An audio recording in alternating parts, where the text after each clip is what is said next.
رسالتنا للامارات دوري والله يا ابن زايد، ما بيقاتل السلاح، بيقاتلوا الرجال.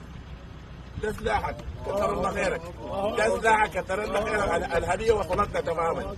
الجماعه دي جروا وخلوه في البيوت، يعني ده كان ممكن يخلي العربيه دي تدخل بتشيله بتمشي. يا ده موجود، دي صناديقكم ودي حاجاتكم. عشان كده داير اقول لكم يا اخواننا، ما ناس البر ما تدعبوا، يا القحاطه ما تدعبوا. الشعب السوداني عزم والشعب السوداني كرة، وهو يد بيد وكتف بكتف مع الجيش السوداني. احنا موجودين هنا مش الاعلام، موجودين هنا قاتل، يعني قاتلون ومقتولين مع الجيش السوداني ده. ما في جيش ولا في مواطن. والرساله يا ابن زايد ويا القحاطه، كتر الله خيركم على الهدايا الثمينه من الامارات واموال البترول التي ارادت ان تقتل بها الشعب السوداني، لكن باذن الله يعني حنرد لهم كيدهم في نحرهم. هذه الهديه قبلت ومبروكه باذن الله تعالى، وان شاء الله هدايا جايه. الله اكبر.